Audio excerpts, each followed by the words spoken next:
मुलींनो आणि बहिणींनो, नमस्कार. गेल्या काही आठवड्यात तुम्ही मला जे भरभरून प्रेम आणि माया दिली त्याबद्दल मी अंतःकरणापासून ऋणी आहे. दरवर्षी राखी पौर्णिमेला प्रत्येक बहीण आपल्या भावाला राखी बांधते, पण तुम्ही तुमच्या या दादाला हजारो राख्या बांधून मला जगातील सर्वात भाग्यशाली भाऊ, भाग्यशाली दादा बनवलं आहे. या वर्षीची राखी पौर्णिमा मी कधीही विसरू शकणार नाही. तुम्ही दिलेल्या प्रेमानं आणि माझ्यावर दाखवलेल्या विश्वासानं माझी जबाबदारी आता लाख पटीनं वाढली आहे.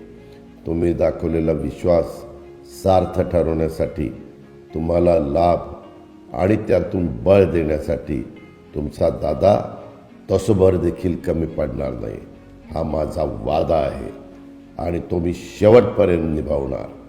3 महिन्यापूर्वी जेव्हा मी महायुतीच्या सरकारच्या वतीनं राज्याचा अर्थसंकल्प सादर केला, तेव्हा मी शेतकरी, कष्टकरी, युवक युवती आणि विशेषतः माझ्या लाडक्या बहिणींच्यासाठी काही महत्त्वाच्या योजना जाहीर केल्या. तुमचा हा दादा नुसत्या योजनांचा घोषणा करून थांबला नाही, तर त्या योजनांची अंमलबजावणीसुद्धा केली. या सर्व योजनांच्या मध्ये सगळ्यात महत्त्वाची योजना म्हणजे लाडकी बहीण योजना. माझ्या लाडक्या बहिणींना, मायमाऊलींना स्वतःच्या पायावर भक्कमपणे उभं करण्यासाठी आणि त्यांना स्वावलंबी बनवण्यासाठी मी अर्थमंत्री म्हणून उचललेलं हे सगळ्यात मोठं पाऊल होतं. दुर्दैवाने आमचे विरोधक लाडकी बहीण योजनेसंबंधी माझ्या मायमाऊलींच्या मनात भ्रम पसरवत आहेत. जेव्हा मी लाडकी बहीण योजना जाहीर केली तेव्हा विरोधक म्हणत होते की या योजनेची अंमलबजावणी शक्य नाही. जेव्हा आम्ही या योजनेची अंमलबजावणी सुरू केली आणि माझ्या मायमाऊलींनी आनंदाने योजनेचे फॉर्म भरायला सुरुवात केली, तेव्हा विरोधक म्हणू लागले की फॉर्म तर भरून घेतील पण खात्यात पैसेच येणार नाही. आणि जेव्हा माझ्या बहिणींच्या खात्यात आता 5 महिन्यांचे मिळून 7,500 रुपये जमा होऊ लागले, तेव्हा भेदरलेले आणि घाबरलेले विरोधक म्हणू लागले की आता पैसे येत असले तरी निवडणुकीनंतर येणारच नाही. आमचे विरोधक प्रत्येक वेळी खोटा, बिनबुडाचा प्रचार करतात आणि तुमचा दादा तुम्हाला दिलेल्या शब्दाप्रमाणे तुमच्या खात्यात पैसे जमा करत राहिला आणि यापुढंही तुमच्या खात्यात दर महिन्याला न चुकता पैसे येत राहतील. आम्ही जसं राखी पौर्णिमेला बहिणींना ओवाळणी दिली तशीच ओवाळणी भाऊबीजेच्या निमित्तानं सुद्धा देत आहोत. येत्या विधानसभा निवडणुकीनंतर आमचं महायुतीचं सरकार लाडकी बहीण योजनेअंतर्गत मिळणारी रक्कम वाढवण्याचा निश्चित प्रयत्न करेल. हे राज्यातील मायमाऊली आणि बहिणींच्यासाठी उचललेलं एक ऐतिहासिक पाऊल असेल, याची माझ्या लाडक्या बहिणींनी नोंद घ्यावी. याला जोडूनच मी अजून एक महत्त्वाची गोष्ट माझ्या बहिणींना सांगू इच्छितो की माझ्या काही विरोधकांनी उघडपणे जाहीर केलं आहे की निवडणुका संपल्यानंतर ते ही योजना बंद करतील.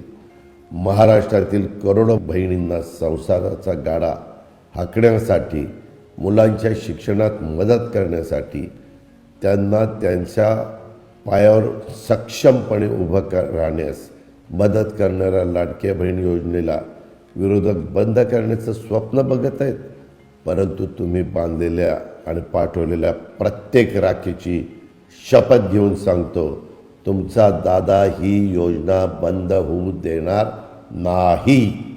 निवडणुकीच्या वेळी विविध पक्ष एकमेकांवर अनेक आरोप करतात, एकमेकांच्यावर हल्ले देखील करतात, पण मला असं वाटतं की विरोधक लाडकी बहीण योजनेबद्दल खोटी माहिती पसरून मायमाऊलींचा अपमान करत आहेत, भीतीचं वातावरण पसरत आहेत. पूर्वी विरोधकांनी सांगितलं की पैसे मिळणारच नाही, आता ते म्हणत आहेत की पैसे का दिले जात आहेत. याचं उत्तर माझ्या भगिनींना द्यावं लागेल. विरोधक म्हणतात की महिलांना थेट पैसे देणं व्यर्थ आहे. त्यांना मी सांगू इच्छितो की मागच्या 2 महिन्यात मला हजारो बहिणी भेटल्या. काहींनी राखीसोबत पत्र पण पाठवलं. त्या प्रत्येक संवादात, त्यांनी लिहिलेल्या प्रत्येक पत्रात माझी भगिनी त्यांना मिळत असलेल्या रकमेतून त्या काय करणार आहेत हे मोठ्या आनंदाने सांगत होत्या, लिहित होत्या. काहींनी तर सांगितलं, या पैशातून छोटासा व्यवसाय करून आपल्या कुटुंबाला समृद्ध करण्याचा प्रयत्न करणार आहोत. एका माऊलींनी 2 महिन्याचे आलेले पैसे आणि त्यात आपले स्वतःचे काही पैसे जोडून एक शिलाई मशीन घेतली. ती आता तिच्या आजूबाजूच्या घरातील महिलांचं शिवणकाम करत आहे आणि त्यातून तिला बऱ्यापैकी पैसे मिळतील अशी माझी खात्री आहे.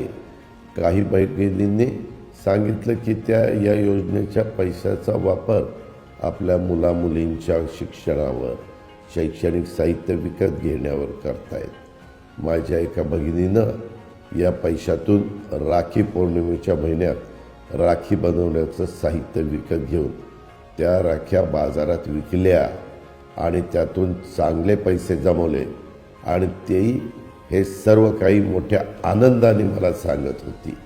अशी हजारो उदाहरणं आम्हाला आज राज्यभर पाहायला मिळत आहेत. याचा आम्हाला सार्थ अभिमान आहे. महाराष्ट्रातील करोडो महिलांच्या स्वप्नांसाठी आणि त्यांच्या मुलामुलींच्यासाठी, भविष्यासाठी लाडकी बहीण योजना एक आधार बनत आहे. याचा मला अत्यंत आनंद होत आहे.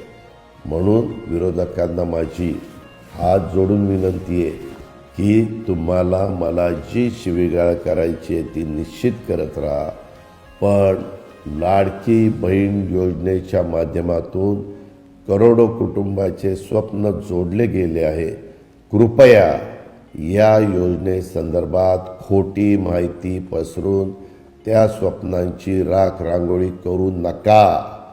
आणि मला खात्री आहे महाराष्ट्रातील माझ्या बहिणी, मायमाऊली ही योजना बंद करण्याचं स्वप्न बघणाऱ्यांना येत्या निवडणूक धडा शिकवतील. तुमच्या प्रेमासाठी आणि आशीर्वादासाठी पुन्हा एकदा धन्यवाद.